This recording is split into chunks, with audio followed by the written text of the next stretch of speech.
Constitution of India, जिसे कि supreme law कहा जाता है। सुप्रीम लॉ जैसे कि नाम ही डिफाइन करता है, जो कि सबसे ऊपर सुप्रीम हो। सुप्रीम का मतलब ये है कि जितने भी कानून बनेंगे वो सारे के सारे कॉन्स्टिट्यूशन की बाउंड्री में रहकर ही, परव्यू में रहकर ही कानून बनाए जाएंगे। अगर कोई भी कानून संविधान के अगेंस्ट में कोई बात बोल रहा है तो उस कानून को रद्द कर दिया जाएगा, नल एंड वॉइड कर दिया जाएगा।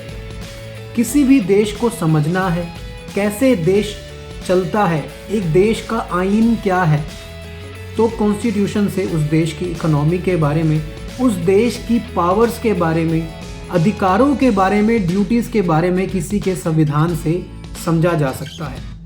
हमारा संविधान, भारत का संविधान, जिसे कि सुप्रीम कहा जाता है, तो जितने भी ऑर्गन्स हैं गवर्नमेंट के, यानी कि लेजिस्लेटिव, एग्जीक्यूटिव एंड जुडिशरी, सारे के सारे गवर्न जो हैं वो कॉन्स्टिट्यूशन के दायरे में रहकर ही अपना अपना काम करते हैं। कॉन्स्टिट्यूशन बताता है कि सिटीजन्स के क्या राइट्स होंगे, क्या ड्यूटीज़ होंगी, प्रधानमंत्री से लेकर आम आदमी तक, कि कैसे एक बाउंड्री में रहकर अपने अधिकारों का और अपनी ड्यूटीज़ का पालन करेगा। हमारे कॉन्स्टिट्यूशन को अलग अलग चैप्टर्स के अंदर डिफाइन किया गया है, बांटा गया है, अलग अलग आर्टिकल्स के अंदर लिखा गया है और अलग अलग जो है उनके अंदर डिवाइड किया गया है। तो बेसिकली अगर मैं बात करूं कि जैसे कि एक नॉर्मल किताब होती है, उसे समझने के लिए, सरल बनाने के लिए अलग अलग भागों में, चैप्टर्स में डिवाइड किया जाता है। इसी तरह से ही हमारे संविधान को भी अलग अलग चैप्टर्स के अंदर डिवाइड किया गया है।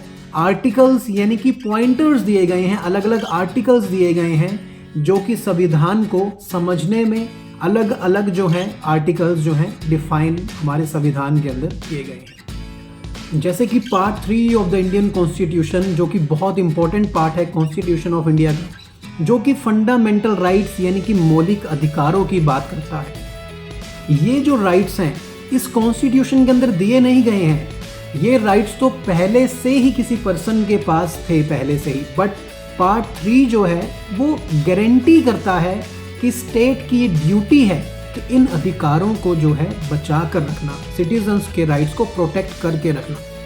ये fundamental rights part 3 article number 12 से लेके 35 तक हमारे संविधान के अंदर दिए गए हैं। जैसे कि राइट टू लाइफ, जीने का अधिकार, जो कि सुप्रीम कोर्ट ने बताया है कि एक डिग्निफाइड लाइफ जीना एक सिटीजन का, हमारे देश में रहने वाले नागरिक का अधिकार है। जैसे कि right to freedom of speech and expression, आपका बोलने का अधिकार। ये सारे राइट्स जो हैं एक इंसान जब जन्म लेता है तब भी उसके पास होते हैं, बट पार्ट 3 के अंदर स्टेट जो है वो गारंटी करता है कि एक नागरिक जो है किसी बिना हिंड्रेंस के इन राइट्स को जो है एंजॉय कर सके। इन राइट्स का अगर वायलेशन होता है तो कोई भी सिटीजन जो है, अगर वो चाहे तो अपने राइट्स को प्रोटेक्शन के लिए, ग्रीवेंस के लिए, रिड्रेसल के लिए चाहे तो डायरेक्टली ऑनरेबल सुप्रीम कोर्ट को under article 32 of the constitution of India के लिए अप्रोच कर सकता है, या फिर रिस्पेक्टिव हाई कोर्ट के अंदर अप्रोच किया जा सकता है under article 226 of the constitution of India. जो भी व्यक्ति,